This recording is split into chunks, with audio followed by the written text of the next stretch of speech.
السلام علیکم ورحمۃ اللہ وبرکاتہ۔ الحمد للہ وحدہ والصلاة والسلام علی من لا نبی بعد اما بعد۔ وعن انس بن مالک رضی اللہ عنہ قال دخل رمضان فقال رسول الله صلى الله عليه وسلم إن هذا الشهر قد حضركم وفيه ليلة خير من ألف الشهر من حرمها فقد حرم الخير كله ولا يحرم خيرها إلا كل محروم۔ رواه ابن ماجہ۔ حضرت انس بن مالک رضی اللہ تعالیٰ عنہ کہتے ہیں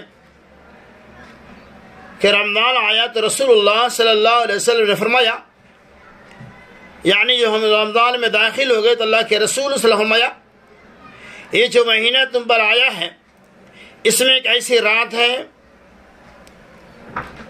جو قدر و منزلت کے اعتبار سے ہزار مہینوں سے زیادہ بہتر اور افضل ہے۔ جو شخص اس کی سعادت سے محروم رہا گویا کہ وہ ہر بھلائی سے محروم رہا۔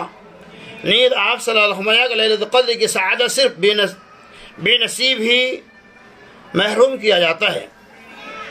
اللہ کے رسول صلی اللہ علیہ وسلم نے صدیق صبا کے اندر واضح کر دیا کہ لیلۃ القدر کی بڑی اہمیت ہے اور اس رات کا بڑا مقام ہے۔ آپ صلی اللہ علیہ وسلم ایک رات کی عبادت ہزار مہینوں کی عبادتوں سے زیادہ بہتر ہے۔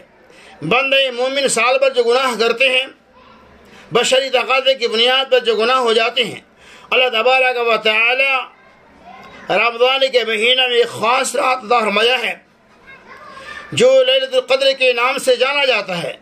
اس رات میں اللہ تبارک و تعالی گناہگاروں کے گناہوں کو معاف فرما دیتا اور اس ایک رات کی عبادت ہزار مہینوں کی عبادتوں سے زیادہ بہتر اور افضل ہے۔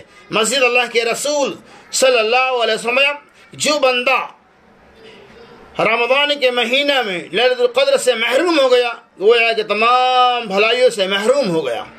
یعنی رمضان کے مہینہ میں ہمیں کسی بھی حالت میں لیلۃ القدر کو ضائع اور برباد نہیں کرنا چاہیے۔ بہت سارے لوگ ایسے ہیں جو لیلۃ المبارکہ میں جاگتے ہیں لیکن جاگنے کے بعد وہ اللہ کی عبادتوں کے بجائے سیر و تفریح میں اپنے اوقات کو گزار دیتے ہیں، ہوٹلوں بازاروں کے اندر اپنے وقت کو ضائع کر دیتے ہیں۔ ایسے لوگوں کے بارے میں اللہ کے رسول صلی اللہ علیہ وسلم یہ لوگ لیلۃ المبارکہ کی نعمت سے محروم ہو جاتے ہیں۔ مزید اللہ کے رسول صلی اللہ علیہ وسلم کہ من قام لیلۃ القدر ایمانا واحتسابا غفر له ما تقدم من ذنبه کہ جو لوگ لیلۃ القدر میں ایمان کے ساتھ ثواب کی نیت سے قیام کیا اللہ تبارک و تعالی اس کے ما تقدم گناہوں کو پچھلے گناہوں کو معاف فرما دے گا۔ اس حدیث سے یہ پتہ چلا لیلۃ القدر کی بڑی اہمیت ہے اور لیلۃ القدر کو پانے کے لیے ایمان کا ہونا نہایت ضروری ہے۔ اگر آپ کے پاس ایمان نہیں ہے تو آپ لیلۃ القدر کی نعمت سے مالا مال نہیں ہو سکتے ہیں۔ تو خلاصہ کلام یہ لیلۃ القدر کی بڑی اہمیت ہے، اس کی بڑی افادیت ہے۔ اللہ تبارک و تعالی نے مومنوں کے لیے یہ رات بنایا ہے جس ایک رات کی عبادت ہزار مہینوں کی عبادتوں سے زیادہ بہتر اور افضل ہے۔ اللہ تبارک و تعالی لیلۃ المبارکہ میں جاگ کر ہمیں اللہ کی عبادت و ریاضت کرنے کی توفیق رفیق عطا فرمائے۔